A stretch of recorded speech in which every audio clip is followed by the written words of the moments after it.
Bismillahirrahmanirrahim. Assalamualaikum warahmatullahi wabarakatuh. Alhamdulillahi rabbil alamin. Wassalatu wassalamu ala rasulillahil karim wa ala alihi wa sahbihi wa dhurriyyatihi wa ummatihi ila yaumiddin wa ba'du. Saudara-saudariku, apa kabar? Berjumpa dalam edisi perdana Sitama, serupa tapi tak sama. Boleh jadi kita dapati beberapa kalimat dalam Al-Quran yang nampak berbeda, namun seringkali diterjemahkan dengan pemaknaan yang sama. Pernahkah kita membaca ayat dalam Al-Quran semisal Qul a'udzu birabbin nas, katakan Muhammad SAW, aku berlindung kepada Allah Rabb seluruh manusia. Pernahkah Anda membaca Iqra bismi rabbikal ladzi khalaq, khalaqal insana min 'alaq? Bukankah insan juga diterjemahkan dengan manusia? Pernahkah Anda membaca wa ma khalaqtul jinna wal insa illa liya'budun? Bukankah insa di sini diterjemahkan juga dengan manusia? Pernahkah Anda membaca Qul innama ana basyarum mithlukum? Bukankah basyar diterjemahkan juga dengan manusia? Lantas jika terjemahnya serupa, bahkan sama-sama manusia, namun kenapa lafadznya mesti berbeda? Ada basyar, ada insan, ada nas, ada ins. Serupa, tapi lafadznya tak sama. Apa hikmah dibalik penamaan manusia dengan lafaz yang beragam itu? Edisi perdana Sitama akan mengulas hal dimaksud. Baik, hari ini kita akan ambil kata pertama di dalam Al-Quran yang menunjuk pemaknaan manusia, yaitu kata basyar. Kita coba turunkan dulu. Ada basyar, ada al-ins, ada al-insan, juga ada an-nas. Tadi disebutkan di surah paling favorit di muka bumi, Qul a'udzu birabbin nas. Baik, keempat lafaz ini telah kita tegaskan tadi, seringkali diterjemahkan di mushaf dengan makna yang serupa, manusia. Dari keserupaan terjemahan ini, apa rahasia di balik perbedaan nama yang beragam walau menunjuk pada makna yang sering diterjemahkan sama? Mari kita lihat esensinya. Pertama, basyar. Dan ini adalah nama pertama yang diperkenalkan oleh Allah Subhanahu wa Ta'ala kepada para malaikat dan sebagian kalangan jin yang telah tercipta sebelum manusia. Nama pertama inilah yang diperkenalkan oleh Allah kepada malaikat dan kalangan jin dimaksud. Disebutkan dalam Al-Quran surah ke-15 Al-Hijr ayat ke-28. Allah berfirman, wa idh qala rabbuka lil malaikati inni khaliqum basyara min salsalim min hama'im masnun. Muhammad SAW, ingatlah, pahamilah ketika Rabbmu menginfokan, menyampaikan kepada kalangan malaikat dan sementara jin yang hadir pada saat itu, bahwa aku akan mencipta makhluk baru yang bukan malaikat, bukan jin, tapi basyar. Dan basyar ini disebutkan sebanyak 35 kali dalam Al-Quran pada bentuk tunggal mufradnya, dan disebutkan satu kali saja dalam bentuk dual mutsanna, yaitu basyaraini. Ya, tersebut dalam Al-Quran surah ke-23 ayat ke-47. Baik, sekarang kita gali kedalaman maknanya. Kata basyar pada mulanya menunjuk pada makhluk yang secara fisikal tampil dengan tampilan yang elok, indah, dengan kulit yang halus, maka dinamakan dengan basyar. Di sini secara fisikal Allah ingin membedakan tampilan manusia dengan hewan. Seakan-akan ingin menunjuk bahwa tampilan manusia sempurna. Tampilannya indah, elok, kulitnya halus. Walaupun ada perbedaan pigmen kulit yang disesuaikan dengan wilayah tempat dia tinggal, sesuai dengan cuaca yang ia rasakan, agar bisa menyesuaikan dengan iklim beraktivitas nyaman di tempat dia hidup. Namun, kesemuanya memiliki tampilan kulit yang halus dan sempurna ciptaan fisiknya. Untuk itu Allah tegaskan dalam Al-Quran surah ke-95 itu, setelah bersumpah dengan 3 risalah kenabian, baik risalah Nabi Musa alaihissalam, Nabi Isa alaihissalam, bahkan Nabi Muhammad sallallahu alaihi wasallam puncaknya, wattini wazzaitun wa turi sinin wa hadzal baladil amin laqad khalaqnal insana fi ahsani taqwim. At-tin dan zaitun, tempat wilayah Nabi Isa dari mulai lahir sampai berdakwah. Wa turi sina, ya, bukit Tursina, Nabi Musa alaihi salam menerima wahyu. Wa hadzal baladil amin, Nabi Muhammad sallallahu alaihi wasallam diangkat mendapat risalah di Mekah, di negeri yang sangat terjaga. 3 risalah yang istimewa ini untuk bersumpah pada penekanan penciptaan manusia yang sempurna. Laqad khalaqnal insana fi ahsani taqwim. Kami ciptakan manusia dengan tubuh tampilan yang sempurna. Apa di antara kesempurnaannya? Bashar, berbeda dengan hewan. Kalau hewan kita dapatkan, Masya Allah, kalau nggak percaya pergi ke kebun binatang. Coba bandingkan kulit Anda dengan kulit badak. Bandingkan kulit Anda dengan kulit singa. Bandingkan kulit Anda dengan kulit kerbau. Kalau dikembalikan kepada kita, tampilan manusia lebih sempurna. Baik, namun juga bashar jangan lupa menunjuk kepada aspek kemanusiaan yang memiliki nafsu, ya, kecenderungan untuk makan, kecenderungan untuk minum, kecenderungan untuk berniaga, kecenderungan untuk menunaikan hal-hal hubungan seksual, biologis. Ini yang membedakan manusia dengan malaikat. Malaikat tidak makan, malaikat tidak minum, malaikat tidak berhubungan seksual, malaikat tidak berniaga. Karena itulah ketika Allah memperkenalkan pada malaikat dengan nama bashar, seakan-akan ingin menunjuk pada malaikat bahwa makhluk ini beda dengan kalian. Jika malaikat tak punya nafsu, karena itu ia selalu menunaikan perintah Allah dengan sempurna, tak bermaksiat, menunaikan tugas sesuai dengan tupoksinya. Quran surah ke-66 ayat yang ke-6. La ya'sunallaha ma amarahum wa yaf'aluna ma yu'marun. Malaikat mustahil berbuat maksiat dan akan mengerjakan tugas sesuai perintahnya saja. Pernahkah Anda mendengar malaikat Jibril korupsi ayat?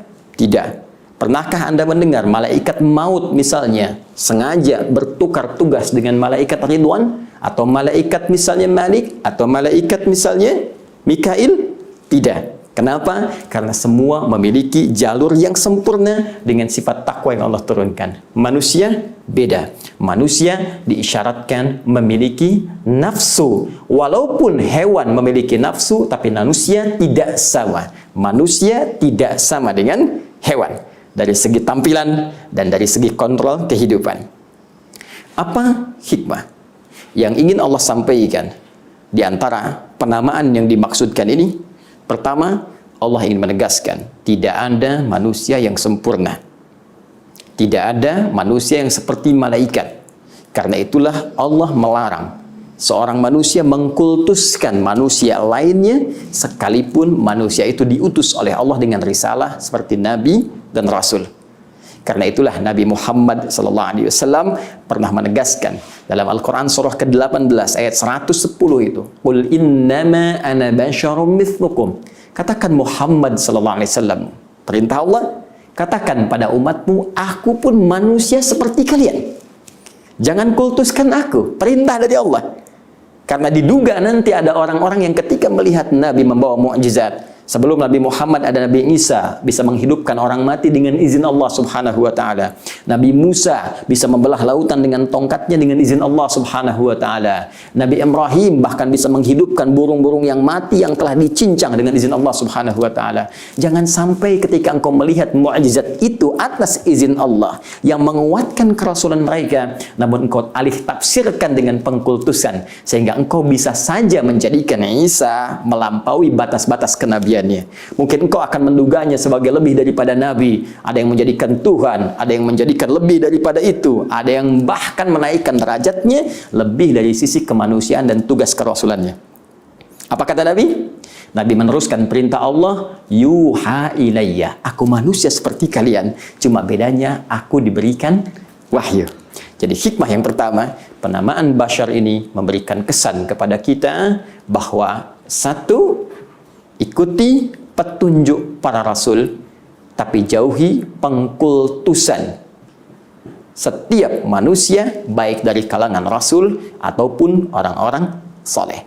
Bukankah bencana pertama yang menjadikan manusia beralih dari penghambaan kepada Allah Subhanahu wa Ta'ala saat sementara kalangan masyarakat mengkultuskan orang-orang soleh? Mari kita lihat Quran surah ke-71, surah Nuh ayat yang ke-23, ketika Nabi Nuh alaihi salam mulai ditugaskan oleh Allah dengan risalah pertama, mengajak kalangan masyarakat untuk kembali kepada Allah, menyembah Allah secara hanif dengan cara yang benar. Maka apa respon mereka ketika mereka menjawab risalah Nuh alaihi salam itu? Wa qalu la tadharunna alihatakum wa la tadharunna wadda wa la suwa'a wa la yaghutha wa ya'uqa wa nasra. Apa jawab mereka? Dan mereka berkata, jangan tinggalkan Tuhan-Tuhan yang biasa kalian sembah, Tuhan-Tuhan yang biasa disembah. Siapa mereka? Allahu Akbar. Wala tadharunna wadda wala suwa'a, wadda suwa wala yaghutha yaghuth ya'uq nasra. 5. Bukankah 5 orang ini semula adalah orang-orang saleh, orang-orang baik yang taat beribadah kepada Allah Subhanahu wa Ta'ala, namun setelah wafatnya kemudian dikultuskan orang-orang ini lebih daripada makom kehidupan dan penghambaannya kepada Allah. Orang saleh kita hormati, orang saleh kita sayangi, orang saleh kita cintai, tapi jangan pernah mengangkat derajatnya lebih daripada kesolehannya sebagai hamba kepada Allah Subhanahu wa Ta'ala. Nabi, Rasul kita sayangi, Nabi, Rasul kita ikuti petunjuknya, namun jangan pernah mengangkat derajatnya melebihi kerasulannya. Mereka semua maksum, dijaga dari maksiat, dijaga dari salah, namun jangan menjatuhkan risalah mereka dengan mengangkat mereka lebih dari statusnya sebagai Nabi dan Rasul. Jangan jadikan mereka Tuhan, lantas Anda mengatakan Rasul tertentu adalah Tuhan. Tidak. Bagian pertama. Dan yang kedua, yang paling indah, kalimat Bashar juga memberikan kesan kepada kita bahwa setiap manusia butuh nutrisi dalam kehidupannya yang akan dipacu oleh nafsu yang hadir dalam dirinya. Bukankah nafsu makan menjadikan kita memburu makanan? Bukankah nafsu yang muncul merespon sifat haus memburu ragam minuman? Ada jusnya, kan? Ada sirupnya, ada macam-macamnya yang menghubungkan dan memberikan kebutuhan nafsu yang hadir dalam jiwa kita. Bukankah dengan nafsu itu kita ingin menyalurkan hasrat biologis dengan pernikahan yang kita telah lakukan atau akan kita rencanakan? Karena itulah teman-teman, penting diketahui, jika semua hasrat yang hadir pada nafsu dengan sifat lahiriahnya ini tidak pernah diatur dengan baik, dikendalikan dengan sempurna sesuai petunjuk penciptanya, maka akan lahir hadir kekacauan di muka bumi seperti yang diduga para malaikat itu.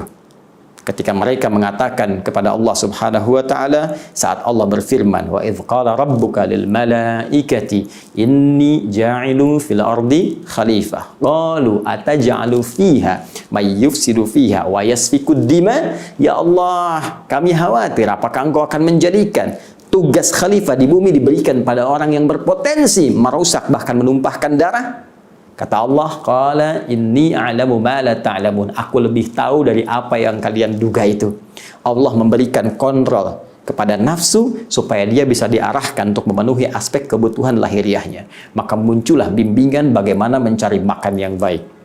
Turun Quran surah kedua ayat 168 yang mengatur kita untuk mencari kebutuhan pangan kita dengan halalan thayyibah. Ya ayyuhan nasu kulu mimma fil ardi halalan thayyibah. Hei, cari dengan legal, halal, jangan korupsi, jangan mencuri, jangan merampok, jangan membunuh, jangan menipu. Begitu engkau keluar dari sistem tadi, akan muncul kekacauan di muka bumi. Bukankah dengan korupsi kacau kehidupan kita? Bukankah dengan perampokan, pencurian tidak tenang kehidupan kita? Kalau ingin tenang, kembalikan kepada petunjuk dalam Al-Quran untuk mengatur nafsu lahiriah kita. Demikian, ketika Anda ingin menyalurkan hasrat biologis, seksual, maka turun aturan. Allah berikan gambaran kepada kita, lakukan lewat pernikahan. Quran surah ke-30 ayat ke-21. Disalurkan dengan cara yang benar, ada sistemnya, ada hukumnya, ada paparannya, ada petunjuknya. Dilakukan ini, sempurna kehidupan rumah tangga. Dilampaui atau bahkan disalahi petunjuk ini, maka akan muncul kekacauan yang tidak biasa. Bukankah karena perbuatan zina yang menyebar banyak wabah bertebaran? Bukankah karena perbuatan zina, selingkuh, banyak kemaksiatan, bahkan tidak sedikit pertumpahan darah terjadi? Saudaraku, bahkan dalam hal untuk berbisnis, berusaha pun, berniaga pun, Allah turunkan aturan supaya kita bisa mengendalikan nafsu dengan baik. Itulah bashar, makhluk indah, elok, ciptaan Allah yang diberikan satu keistimewaan dengan kontrol Rabbani yang memberikan arahan pada hal-hal yang sangat luar biasa. Maka sekali lagi, kita makhluk yang tidak mungkin sempurna, tapi juga dengan itu kita diminta menata diri agar tidak melampaui batas-batas kemanusiaan kita.